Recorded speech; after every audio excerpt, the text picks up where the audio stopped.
খড়গপুর শহর দিলীপ ঘোষের গড়, আর সেই দিলীপ ঘোষের গড়েই এবার রাস্তায় নেমেছেন মেদিনীপুর লোকসভার বিজেপির প্রার্থী অগ্নিমিত্রা পাল।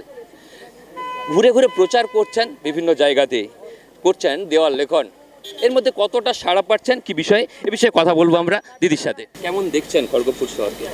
খুব সুন্দর, আর খড়গপুর আরও সুন্দর হয়ে উঠেছে মানুষের ভালোবাসায়, মানুষের এই যে স্পন্টেনিয়াস ভালোবাসা, উচ্ছ্বাস, সবই মোদিজির জন্য। দিলীপ ঘোষের গড় বলে পরিচিত খড়গপুর শহর, কোথাও কি এটা একটা এক্সট্রা সুবিধা, না কোথাও চাপ তৈরি করবে? না না, অবশ্যই সুবিধে, কারণ কি দিলীপদা আজকে এখানে থেকেছেন এবং এমএলএ থাকাকালীন, এমপি থাকাকালীন, এবং দিলীপদার সকালবেলায় বেরিয়ে মানুষের সঙ্গে যে মর্নিং ওয়াকে যাওয়া, চা খাওয়া, এবং খড়গপুরের মানুষের সঙ্গে সবথেকে বেশি মানে দিলীপদার যে ঘনিষ্ঠতা, সেটা তো আমাকে ডেফিনেটলি অনেকটাই এগিয়ে দেবে।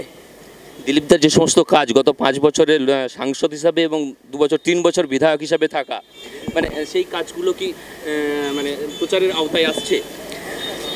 হ্যাঁ, প্রচারের আওতায় তো আসবেই, কারণ আজকে সাংসদ 5 বছর ধরে যে কাজ করেছে সেটা তো রিপোর্ট কার্ড।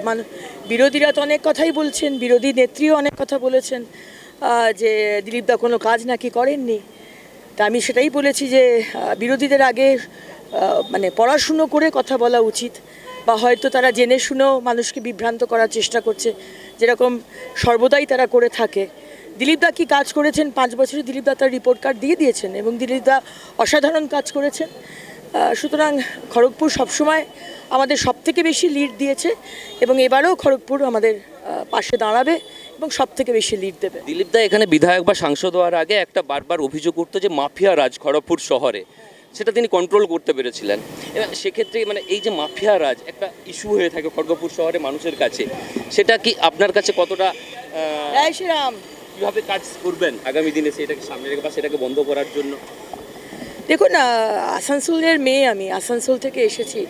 আসানসোলে কম মাফিয়ারাজ নেই, সুতরাং সেইখানে যদি মাফিয়ারা আমাকে ভয় পায় আর পুলিশ প্রশাসন আমাকে ভয় পায়, এবং সেখানে যদি মোটামুটি একটা কন্ট্রোল করতে পেরেছিলাম, তাহলে আশা করব এমপি হয়ে গেলে নিশ্চয়ই কন্ট্রোল করা যাবে।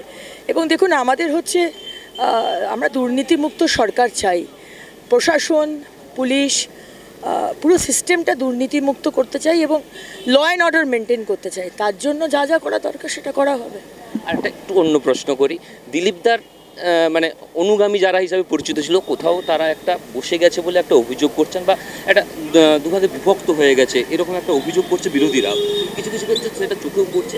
সেই বিষয়টাকে নিয়ে আপনি কি বলবেন, যে দলের আভ্যন্তরীণ যে দ্বন্দ্ব কিছুটা হলেও বহিঃপ্রকাশ মাঝে মাঝে ঘটছে?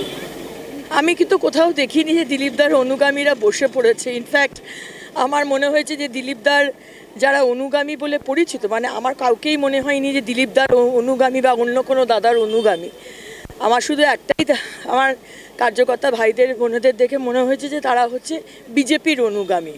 আর একবারের জন্য আমার মনে হয়নি, আপনাকে বলার জন্য বলছি না, যে তারা কোথাও বসে গেছে। আমার ইনফ্যাক্ট মনে হয়েছে, আমি প্রত্যেকটা মুহূর্তে অত্যন্ত কি বলবো, কৃতজ্ঞতা জানাই তাদেরকে, যে তারা এত উচ্ছ্বাসের সঙ্গে তারা আমার পাশে দাঁড়িয়েছে, কাজ করে চলেছে। এখানে বিরোধীরা এই কথা বলে আমাদেরকে ওই ডিভাইড অ্যান্ড রুল পলিসি ছিল না ব্রিটিশদের, সেটা করতে চাইছে হয়তো, কিন্তু পারবে না। আমরা সবাই ইউনাইটেড, একসঙ্গে কাজ করছি। বিরোধীদের আরেকটা অভিযোগ থাকে যে দিলীপদা গত 5 বছরে সেভাবে মানুষের জন্য সেভাবে কিছু করেননি। বিশেষ করে খড়গপুর শহরের যে সমস্ত বাজারগুলো রেলের আওতায়, রেল এবং পৌর প্রশাসন একটা সবসময় চাপানোতর থাকে, মানে কাজ করতে বাধা পায়, এরকম একটা বারবার অভিযোগ আসে বিরোধীদের পক্ষ থেকে। কি বলবেন এটা নিয়ে? দেখুন, সরকার যে মমতা সরকার রয়েছে, সে হচ্ছে ইন্ডাস্ট্রি বিরোধী সরকার। কোনো রকম ইন্ডাস্ট্রি আসেনি, এবং ইন্ডাস্ট্রি আসার জন্য যা যা করা দরকার মমতা সরকার বা টিএমসি সরকার সেটা করেনি। এবং আমরা জানি যে পশ্চিমবঙ্গের এমএলএ বা এমপি যারা রয়েছেন, তাদেরকে মমতা ব্যানার্জি এবং মমতা ব্যানার্জির সরকার কাজ করতে দেন না। একটা এমপির পক্ষে সমস্ত তার লোকসভায় কমপ্লিট 100-এ 100 কাজ করা সম্ভব? আজকে যারা টিএমসির এমপি রয়েছে, তারা তো তাদের সরকার রয়েছে, তারা কি কাজ করেছে 100-এ 100? সম্ভব নয়। তাদের পক্ষে সরকার থেকেও তারা কাজ করেনি, আর আমাদের বিপক্ষে সরকার থেকে দিলীপ দা যা কাজ করেছেন, আমার মনে হয় যারা বলছে তারা বলার জন্য বলছে। দিলীপদার আশীর্বাদ কি থাকবে?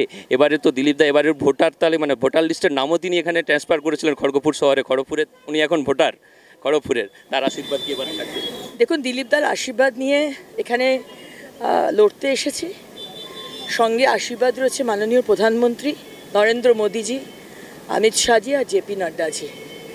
সঙ্গে আশীর্বাদ রয়েছে ডক্টর সুকান্ত মজুমদার, শুভেন্দু অধিকারীর। বিজেপি পার্টির আশীর্বাদ নিয়ে এখানে এসেছি। এবং দিলীপদা বলেছেন দুর্গাপুরের 13th of মে ইলেকশন হয়ে যাওয়ার পরে নেক্সট যে 10 দিন তিনি তার মধ্যে এখানে এসে আমার জন্য প্রচার করবেন। এর থেকে বড় আশীর্বাদ তো আর কিছু হতে পারে না। জয় শ্রীরাম।